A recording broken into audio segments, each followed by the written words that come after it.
Hi everyone, I'm Gabby, and today I'm here with my friends. Hey guys, I'm Katie. Hey, I'm Nadia. Hey, I'm Natalia. Hey, I'm Jackson. Hey, I'm Naya. As navigating teen life ambassadors, we try to be good role models for you guys. Yeah, we try to have real conversation about things you care about so you can come to us when you have questions. Right, but what exactly does it mean to be a role model? How do we know we're on the right track, and how can we set examples so that you guys can be good role models in your communities too? Today we're talking to several role models in our community. They are activists, entrepreneurs, leaders, and just generally awesome people. They're going to tell us what being a role model means to them and give us some tips so that we can also stand up as leaders ourselves. We asked them about the qualities a good leader possesses and their advice for teens. Here's what they had to say. Today Natalia and I are talking with Kent Chevalier, NFL Chaplain with the Pittsburgh Steelers. Pastor Kent, can you tell us a little bit more about yourself and what you do? Absolutely. Thank you guys for having me on today. It's a pleasure to be here. So first and foremost, I am a husband to Erica, my beautiful wife, for 21 years. And then together we have 3 daughters. And so Madeline is 18, just graduated. Kalea is 16 and learning how to drive. So that's an adventure. And then my youngest is 12. Her name is Ainsley. And then after all of that, then I'm an NFL chaplain. And I absolutely love being a part of the Pittsburgh Steelers organization through an incredible ministry that I have a part of called Athletes in Action. And so Erica and I are here to serve the Pittsburgh Steelers organization in an incredible capacity that way. Wow, thank you. What are some qualities of a good leader? So I would say, you guys, because I was thinking about this question when you guys launched it to me, the first thing I would say is this: humility. And here's a definition of humility. Humility is being known for who you really are, both strengths and weaknesses. See, people think that humility is often where you say, shucks, I'm not really good at that. But that's not actual humility. That's false humility. Humility is us saying, you know what, I'm actually pretty good at this. And I believe that God has given me the abilities, the talents that he's given me to do this. And so true humility is being known for who you really are, strengths and weaknesses. So I would say that's the first one. The second one that I would say is this: authenticity. To be actually real, to be honest about who you are, to be, with the weaknesses that I have, I'm going to say, you know what? I'm not good at that. I've messed up here before. And I think that when a person is authentic as a leader, people will be drawn to them. And then the third thing is this: I think that a leader has the ability to build a team around them. As a leader, I recognize that, man, I'm not going to be good at everything, but I can spot the people who are going to be good maybe where I'm weak. And so I bring the people around me who are really good at maybe the things that I can't do well. I think that those 3 things are kind of good signs of what a good leader might be. Wow, thank you. Yeah. Now, what kind of things do you do personally in the community that could act as a role model for other people? Sure. So I've been a pastor for 23 years now. So 10 years I was a pastor to students like yourself. And then for the last 13 years, I've been a pastor to adults and families. And so my wife and I, we kind of describe who we are as simply being people who have the ministry of availability. Here's what I mean. We just simply want to be available if people need us. And we want to help in any way that we can. So, as a pastor, that might look like digging into things, at some of the hardest times in people's lives. When you think about a funeral, man, I'm stepping in and I'm leading in a moment like that where a lot of people are grieving. What we feel, we enter into that grief with them. When we see a need in the community, we want to be a couple, my wife and I, that will respond to that need. Now, obviously, our world has so much going in it, and we live in a broken world, but we feel like if we can do for one what we wish that we could do for everyone, man, we will be able to make an impact on our community. So we try to live a life like that. And when we spot a need, we try to meet that need. And if we can't personally meet it, then my wife and I, we kind of feel like we're connectors, the people that we know, and that friend might be able to meet this need. So that's just kind of how we try to live our lives. Well, what advice would you personally have for a teen who wants to either become or act like a role model? So I think, so 3 things here.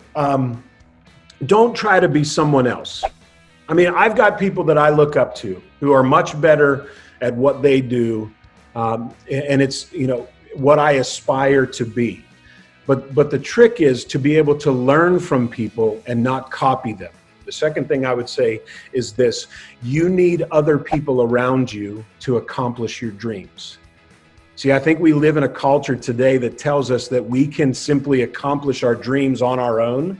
And I think that that's a really big lie, right? We need other people around us to be able to accomplish the dreams that are in our hearts. And so I always say it this way, like where I'm weak, I need people who are strong around me.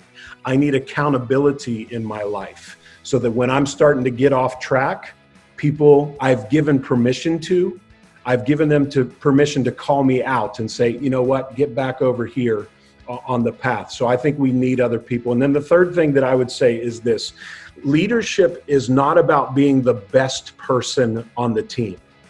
Like, man, I'm the best at football. I'm the best in the band. I'm the first chair. I'm not, all this. It's not about being the best person on the team. What I think leadership is about making everyone on the team better. Right? There's so many different analogies that I could go with this, but I think that a leader's job, somebody who aspires to be a leader, needs to get people around them that they make better.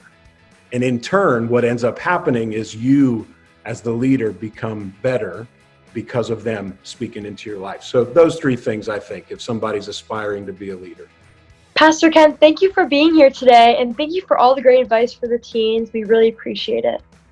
Well, thank you for having me. Appreciate you guys very much. Keep up the great work. Thank you. Thank you.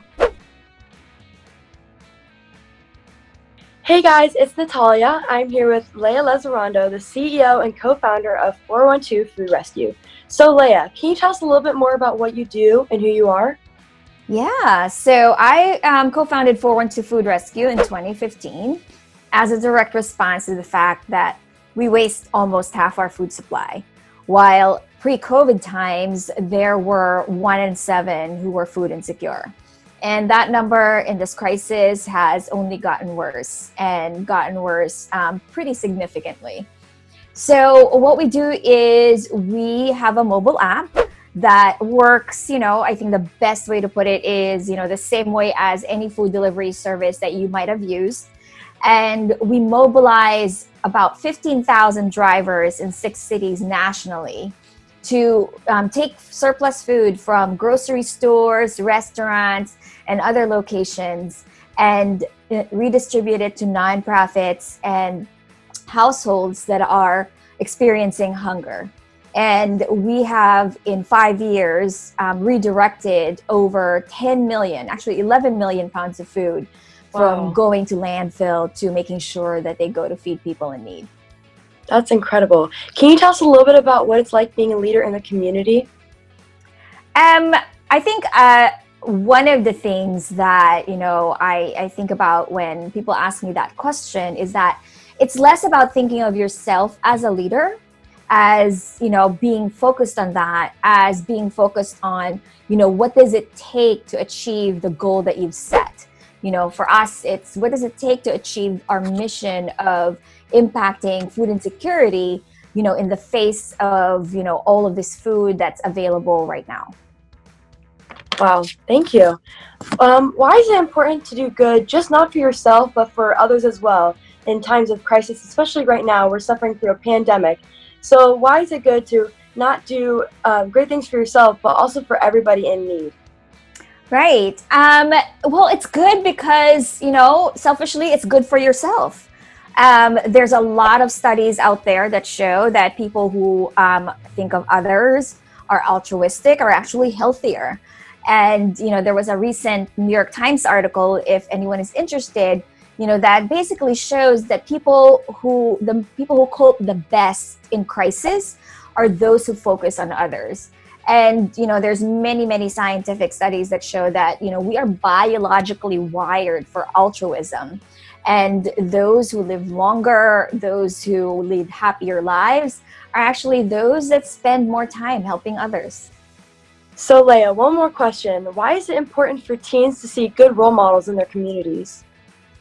I think it's important for teens to see the good in the world. I think there's, especially now, so much bad news, so much things that, can lead us into, despair or hopelessness. And I think that, there are so many stories out there of people helping other people that will help give us perspective, teens, adults, everyone, that, even in this very dark time, that there are little points of light everywhere. And, you can have that choice to have that inspire you, and also, have you be part and be one of those lights.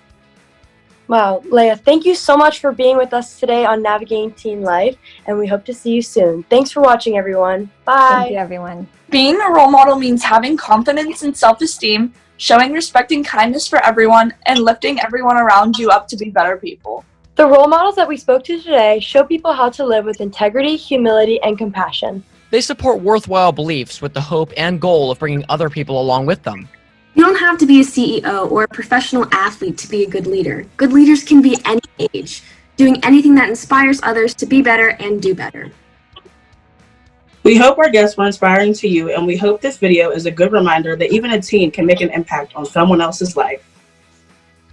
Thanks for watching, and remember, together, we're navigating teen life. See ya!